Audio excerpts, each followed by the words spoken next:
في ذكرى عزيزة على قلوبنا، اللي هي الذكرى ديال المسيرة الخضراء، عبقرية ملك وتخطيط ملك ابن ملك وابن الملوك اللي هو الراحل الحسن الثاني رحمه الله. في مثل هذا اليوم متابعينا الكرام، أجدادنا وآباؤنا تحدوا الاحتلال وتحدوا المحتل وتحدوا الواقع اللي كان المفروض آنذاك، وقاموا بإنهائه وأعادوا الأقاليم الجنوبية المغربية متوحدين ومتضامنين وبعلاقة وطيدة وتاريخية ما بين الشعب وما بين المؤسسة الملكية. نعم متابعينا الكرام، في مثل هذا اليوم كانت المسيرة الخضراء، ونحن على بعد ساعات قليلة فقط من الخطاب الملكي، خطاب جلالة الملك محمد السادس بمناسبة المسيرة الخضراء، ذكرى المسيرة الخضراء. بطبيعة الحال غادي نكونوا في التغطية كما العادة، لكن بغيت نتكلم في بعض المعطيات وبعض الأمور فيما يتعلق بقضية الصحراء المغربية، اللي كما تعلمون وكما يعلم الجميع وصلت لنهايتها. ملف الصحراء المغربية وصل للنهاية على المستوى الأممي وعلى المستوى الواقع وعلى أرض الميدان وعلى المستوى العسكري. حتى وإن كنا شاهدنا مؤخرا هذه العملية الإرهابية ديال مرتزقة البوليزاريو، لكن هذا العمل ما هو إلا مسمار أخير يدق في نعش المرتزقة ونظام حضارات الجزائر لطوال عقود، طوال سنوات طويلة، وهم يصرفون الأموال الطائلة. وفي السابق كان لديهم دعم كل المعسكر الشيوعي والمعسكر الاشتراكي، مع ذلك فشلوا في أنهم يأخذوا الصحراء المغربية، وفشلوا كذلك متابعينا الكرام في أنهم يقوموا بإجبار المغرب على أنه يتخلى على أقاليمه الجنوبية. فنعم متابعينا الكرام، اليوم نحن في سياق مختلف، سياق نقول فيه بالواضح على أن ملف الصحراء المغربية انتهى إلى غير رجعة. ملف الصحراء المغربية طوي، ملف الصحراء المغربية انتهى، ملف الصحراء المغربية خسره نظام حضارات الجزائر الذي راهن بكل شيء. وأجدد، نظام حضارات الجزائر راهن بكل شيء على هذه القضية، صرف أموال طائلة، صرف على ميليشيات مرتزقة البوليزاريو المئات ديال الملايير ديال الدولارات منذ السبعينات إلى الآن. ماذا قدموا لهم؟ لا شيء. ماذا حققوا لهم؟ لا شيء. ما حققوه لهم هو استنزاف للخزينة الجزائرية. ما حققوه لهم هو الطوابير اللي كتشوفوها اليوم في مختلف المدن ديال حضارات الجزائر على أبسط مقومات العيش. هذه هي النتائج، والنتيجة الأخيرة عملية إرهابية حقيرة غبية في نفس الوقت، في حركة خاطئة وحمقاء هي أغبى من الحركة التي قاموا بها في القرقرات. وإن شاء الله هذه الحركة غادي تكون هي النهاية ديال مرتزقة البوليزاريو وديال نظام حضارات الجزائر في هذا الملف اللي هو ملف الصحراء المغربية، لأنهم اليوم أشهدوا العالم على أنهم تنظيم إرهابي، ويحق للمغرب اليوم أن يصنف مرتزقة البوليزاريو كتنظيم إرهابي، لأن الآن هم اللي يعطونا الشرعية باش نديروا هذه الحركة، هم اللي يعطونا الشرعية باش أننا نقوم بهذه الخطوة لتصنيفهم كتنظيم إرهابي، لأن ما قاموا به مؤخرا لا تقوم به سوى الجماعات الإرهابية والميليشيات الإرهابية والميليشيات المتطرفة. وبالتالي متابعينا الكرام،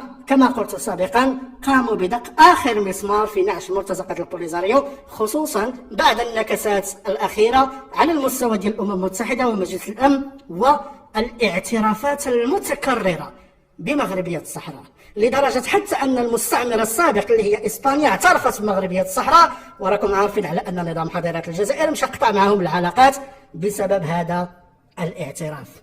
ونعم متابعينا الكرام، الدول تعترف بمغربية الصحراء، في حين أن الدول اللي كانت كتعترف بمرتزقة البوليزاريو واللي صرفت على ذلك نظام حضارات الجزائر أموال طائلة تسحب اعترافها بشكل متتالي. والقنصليات راهي في الصحراء ونحن نعيش في صحرائنا، وبطبيعة الحال نستمتع بخيراتها وبجمالها وبمدنها وبمناطقها وبكل شيء، ولا توجد أي قوة فوق هذه الأرض قادرة على أنها تغير هذا المعطى.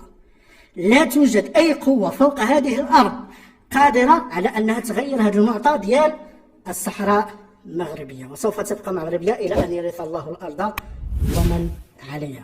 فنحن متابعينا الكرام أمام نكسات متتالية لنظام حضارة الجزائر ولمرتزقة البوليزاريو. الأمر اللي خلاهم أنهم يديروا هذه الحركة الانتحارية اللي شفناها في مدينة السمارة، هذه العملية الإرهابية اللي كما قلت من منطلقها غادي تغير العديد من الأمور، والأمور اللي غادي تغير غادي تنهي لنا هذا الملف وغادي تخلينا أننا نركزوا في ملفات أخرى مهمة جدا.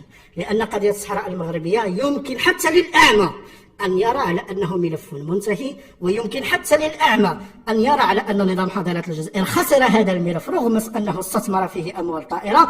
وحتى للأعمى كذلك متابعينا الكرام غادي يشوف وغادي يتأكد وغادي يكون مقتنع بأن مرتزقة البوليزاريو فشلوا فشلا ذريعا في القيام بما أرادوه منهم أسيادهم اللي هو نظام حضارة الجزائر، واللي بطبيعة الحال حتى هما كيتحركوا من طرف الأسياد ديالهم اللي هما فرنسا اللي كاينين في قصر الإليزيه. لأن هذا المشكل من الأصل مشكل الصحراء المغربية هو قادم من المشكل الأصلي اللي هو الاستعمار الفرنسي اللي خلى لنا التركه ديالو في حضاره الجزائر.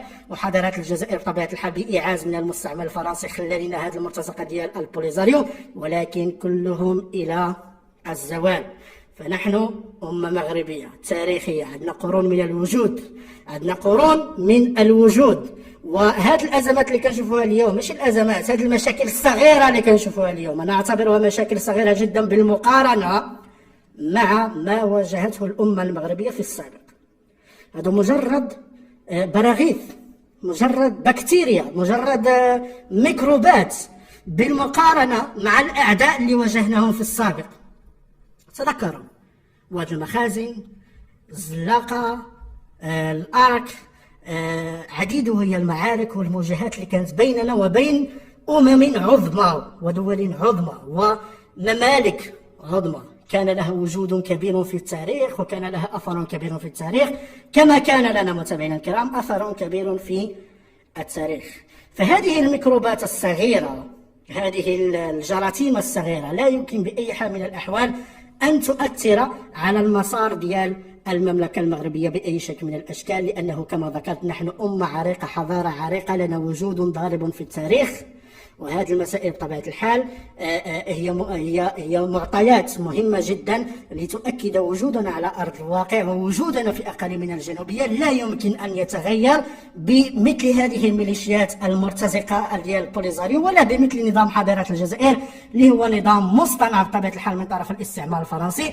والأنظمة أو أشباه الدول اللي هي مصطنعة لا يمكن أن يكون لها أثر في التاريخ. وشوفوا هذه المسألة البسيطة، واش نظام حضارة الجزائر عنده شي أثر في التاريخ؟ إذا جينا نقلبوا على الأثر التاريخي ديال نظام حضارة الجزائر شنو غادي نلقاو؟ غادي نلقاو العشرية السوداء، غادي نلقاو الانقلابات، غادي نلقاو قتل، غادي نلقاو تدمير، غادي نلقاو سجون، غادي نلقاو هادشي اللي كاين، غادي نلقاو بوتفليقة وما جاور بوتفليقة، هادشي اللي كاين. هذا هو التاريخ ديالو، هذا هو الأثر ديالو في التاريخ فقط لا غير. هادشي علاش كنقول لكم هاد أشباه الدول اللي هي مصطنعة من طرف الاستعمار الفرنسي لن يكون لها أثر بأي حال من الأحوال. والدليل هما حاولوا على أنهم يستثمروا في هذه القضية ديال الصحراء المغربية طوال عقود وسنوات، وصرفوا عليها الملايين ديال الدولارات من أموال النفط والغاز ديال البصبعي والجزائري المستحمر. شنو هي النتيجة؟ النتيجة عمل إرهابي بخيس، وتعطى لنا الفرصة باش أننا نصنفوا هذه الكراكيز ديالهم كتنظيم إرهابي ومن يدعمهم كذلك كدولة ذراعية للإرهاب وحاضنة للإرهاب. وبالتالي نغلق هذا الملف متابعينا الكرام ونذهب إلى الأمام ونرى المستقبل ونحضر للمستقبل. هذا هو الحال متابعينا الكرام. وقبل الختام وقبل ختام هذا الفيديو لا بد أن نوجه التحية الخالصة لجميع أفراد القوات المسلحة الملكية المغربية في الحزام، في الحدود، في البر، في البحر، في الجو. ونحن واثقون على أن ما هو قادم هو عظيم، ونحن واثقون على أننا غادي نشوفوهم كذلك متابعينا الكرام في ملحمة أخرى، وغادي نشوفوهم في عمل احترافي آخر على شكل ما شاهدنا في القرقرات، ما شاهدنا في التويزقي، ما شاهدنا في الزلزال كذلك. وختاما لا يجب أن ننسى كذلك جميع أفراد القوات المساعدة، الأمن الوطني، الدرك الملكي والأجهزة الأمنية الأخرى، فتحية خالصة لهم، والسلام عليكم ورحمة الله تعالى وبركاته.